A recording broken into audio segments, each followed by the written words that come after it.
Good evening, everyone. We just concluded a pretty packed 2 days, coming at a very intense time for our countries and for the world. I want to begin by thanking Foreign Minister Kamikawa for the very warm hospitality here in Tokyo, and to her and Prime Minister Kishida for Japan's leadership during this historic year for the G7. The G7 has strengthened its role as the steering committee of the world's advanced democracies, demonstrating unprecedented unity of purpose and unity of action on the issues that are defining the 21st century. And at another moment of intense challenge for the free world, our security and our values, G7 unity is stronger and more important than ever. Our first focus here in Tokyo was the crisis in the Middle East.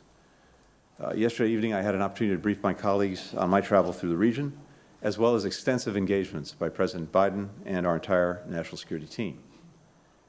The G7 ministers reaffirmed our staunch support for Israel's right and obligation to defend itself and seek to ensure the attacks of October 7th can never happen again in accordance with international humanitarian law. We had in-depth discussions about the steps that we are taking to address urgent needs on the ground. We all agreed that humanitarian pauses would advance key objectives: to protect Palestinian civilians, to increase the sustained flow of humanitarian assistance, to allow our citizens and foreign nationals to exit, and to facilitate the release of hostages. I briefed my colleagues about my conversations with Israeli leaders on pauses and on concrete steps to minimize harm to Palestinian civilians in Gaza and to stop extremist violence in the West Bank. Israel has repeatedly told us that there is no going back to October 6th, before the barbaric attacks by Hamas. We fully agree. As we work with Israel to ensure this, we also are working in the region to deter broader threats to our partners and to our friends. As the President has said, to anyone seeking to take advantage of the crisis in Gaza and spread conflict to other theaters, don't. All of us want to end this conflict as soon as possible, and meanwhile, to minimize civilian suffering.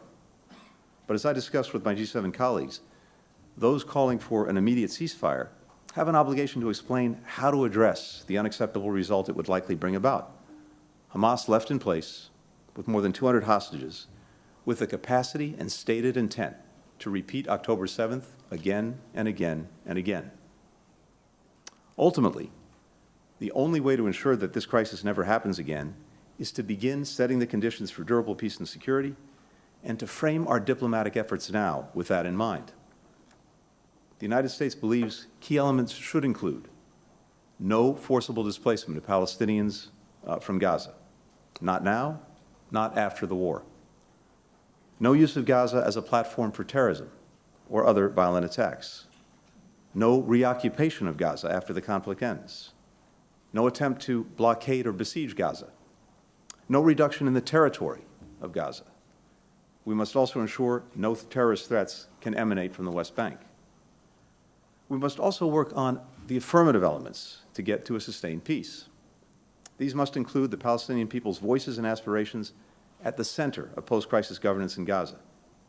It must include Palestinian-led governance and Gaza unified with the West Bank under the Palestinian Authority. And it must include a sustained mechanism for reconstruction in Gaza and a pathway to Israelis and Palestinians living side by side in states of their own with equal measures of security, freedom, opportunity, and dignity. Even as we focus intensely on addressing these urgent challenges, we believe that the time is now to start the conversation about the future. Not tomorrow, not after the war, today. Because identifying the longer-term objectives and a pathway to get there will help shape our approach to addressing immediate needs. I know it's hard to look ahead in this moment. It is the aim of terrorists to sow chaos, to destroy hope, to destroy lives, and, through human despair, grow their ranks and hijack the political future of the Palestinians. We cannot and we will not let them succeed.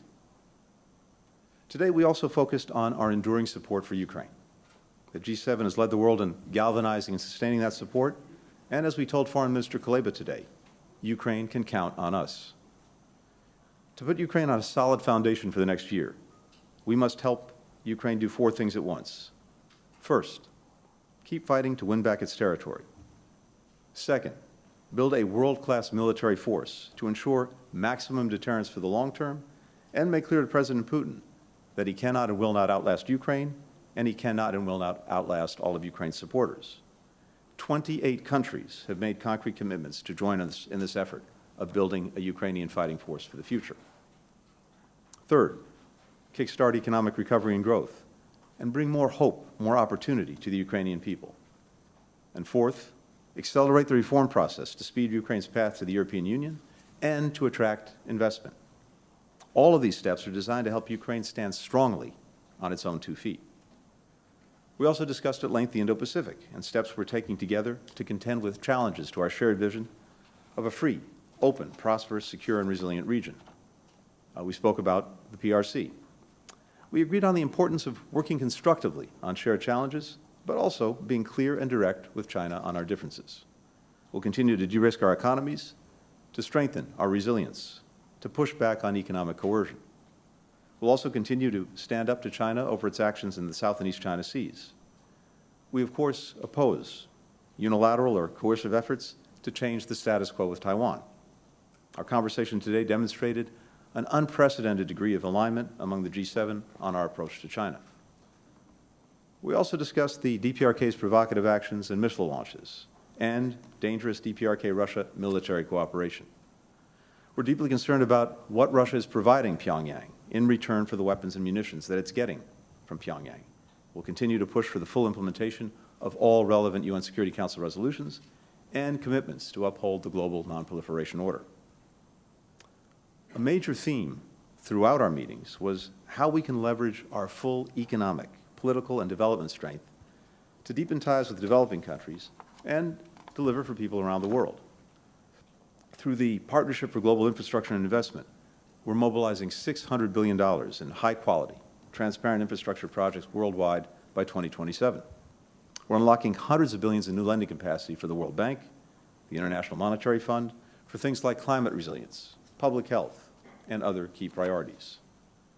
We're also working to shape a more inclusive international system, supporting reform of the UN Security Council, making the international financial system more responsive to the needs of low and middle-income countries, bringing more voices to the table here at the G7, as, for example, with today's meeting with Central Asian partners.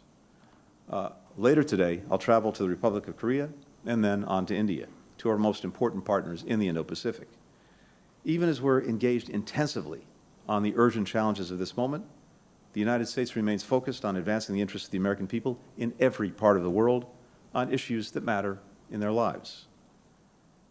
At this inflection point in the struggle to protect the international order, we are standing strong for our vision of a more free, secure, open, and prosperous world. And we do not stand alone. We built extraordinary coalitions with allies and partners who carry their share of the burden. And we leave this G7 meeting stronger and more united in meeting the challenges of today. Thank you. With that, I'll take some questions. First question goes to Courtney McBride with Bloomberg. Thank you. Good evening, Mr. Secretary. Israeli Prime Minister Netanyahu said that his government would maintain security control of Gaza for, quote, an indefinite period, end quote. How do you reconcile those comments to previous statements by both the U.S. and Israeli governments opposing a reoccupation of Gaza? And then you addressed this a bit, but other G7 members have expressed support for a full ceasefire in the Israel-Hamas war, while the U.S. continues to support just these humanitarian pauses. And I'm just wondering, did you convince the other members of the U.S. position, or is this joint statement language just the sort of minimal consensus area? Thank you. Thanks, Courtney. So I think we've been very clear from day one that when it comes to post-conflict governance in Gaza, a few things are clear and necessary. One, Gaza cannot be continue to be run by Hamas. That simply invites a repetition of October 7th, and Gaza used as a place from which to launch terrorist attacks. It's also clear that Israel cannot occupy Gaza.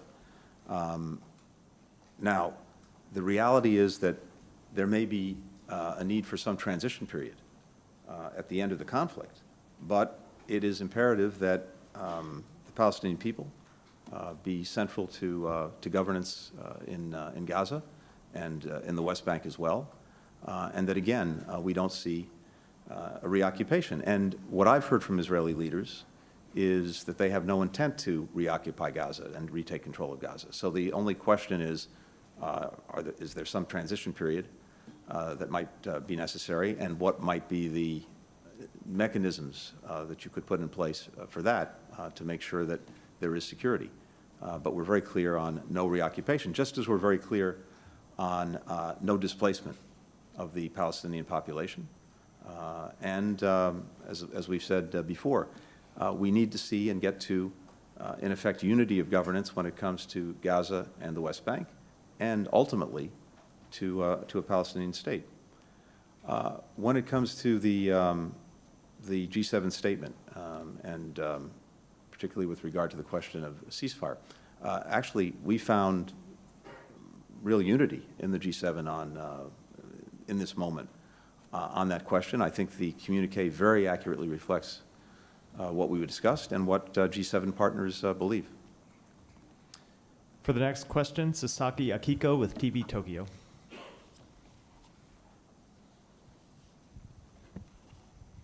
Thank you for this opportunity, and thank you for coming to Japan. So you met with Prime Minister Kishida yesterday, and what role could Japan play in the conflict in the Middle East? And what is your expectation of Japan in this conflict? And also, can a ceasefire agreement be reached between Israel and Gaza? And also, what do you think is the final goal of this conflict? Good. Thank you. First, I was very appreciative of being able to see Prime Minister Kishida and, of course, to spend extensive time with the foreign minister.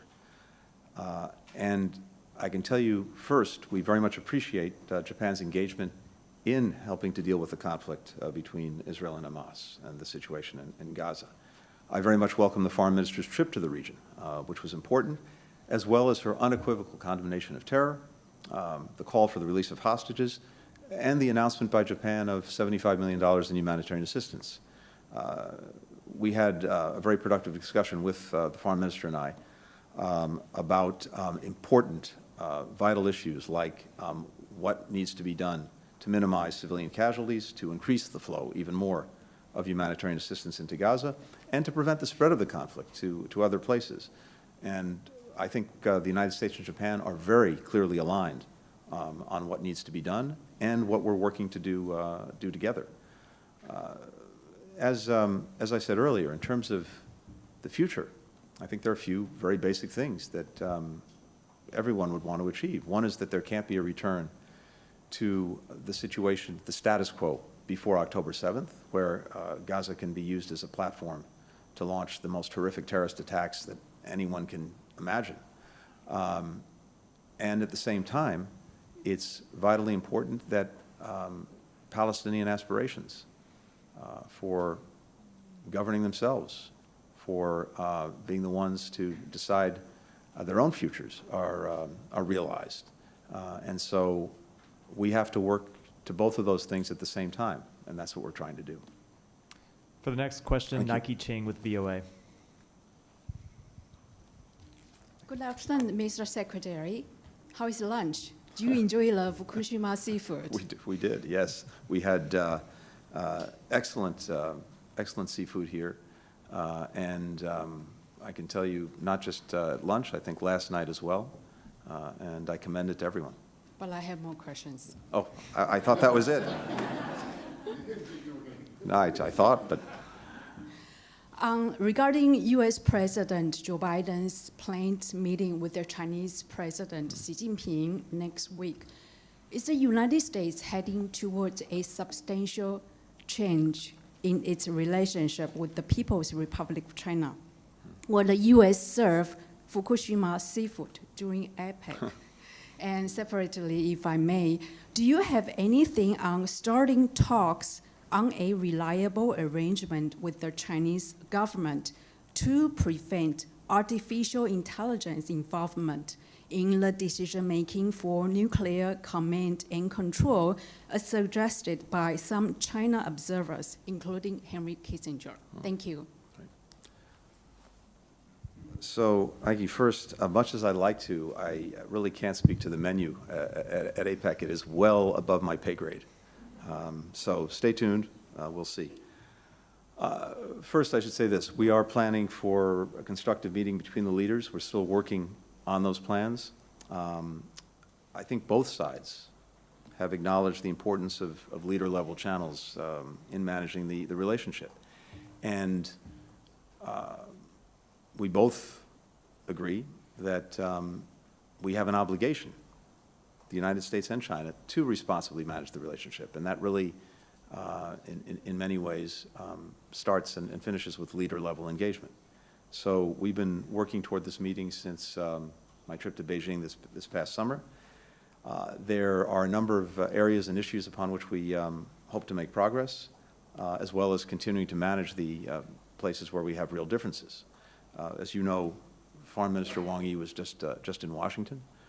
We had detailed, constructive conversations, both about areas of potential cooperation, but also about the places where we have real disagreements. And I think we were able to speak very clearly, very candidly with each other, and that too is very important when it comes to the discussions that our leaders have.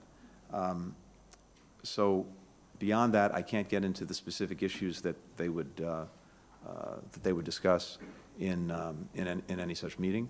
I can say as a general principle for us that when it comes to artificial intelligence, that we believe that artificial intelligence should not be in the loop or making the decisions about how and when a nuclear weapon is used. That very much reflects our strongly held view and our policy. But as to what the leaders would discuss, I'm not in a place where I can talk about that now. We're still working on the meeting and working on the agenda for any meeting. Thanks. And the final question goes to Fujigami Takayuki with Yomiuri.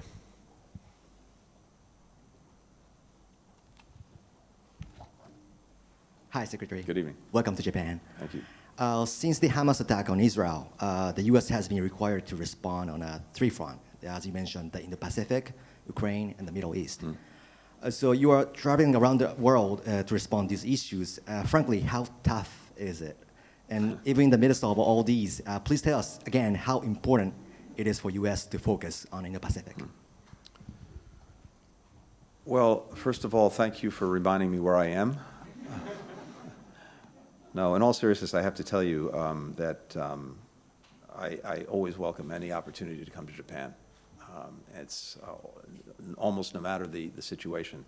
For me, it's a pleasure to be here to work with my Japanese colleagues. We so value the relationship, the partnership, the allyship that we have with Japan, and it really is safe to say without contradiction, that's never been stronger. So in many ways, it's always reassuring to be here, even and maybe even especially in times of challenge because of that strong partnership. More broadly, look, I can tell you that we are determined, and we are, as we would say, running and chewing gum at the same time. The Indo-Pacific is the critical region for our future. As I mentioned, just a little over a week ago, Foreign Minister Wang Yi was in Washington for extensive discussions with me, with National Security Advisor Jake Sullivan, with President Biden as well. And we're working, as we just discussed, on a meeting between the leaders at APEC. We, of course, will be spending the entire week next week with colleagues, countries from APEC. Again, a demonstration of our intense focus on the Indo-Pacific. From here, I'm going on to Korea and then going on to India. Again, further evidence of the fact that we're very focused on the Indo-Pacific and will remain so. A couple of weeks ago, I was testifying before our Congress with Secretary of Defense Lloyd Austin about the supplemental budget request that the President has made of Congress, the extra funds that we need to do very important things. and an important component of that request are additional funds for our work in the Indo-Pacific. So all of this is, I think, very compelling and clear evidence of our focus, and it's vitally important that even as we're dealing with a real crisis in Gaza and the Middle East, we're also not only able, but we're fully engaged in all of the interests that we have in the Indo-Pacific. Thank you very much. Thanks, everyone.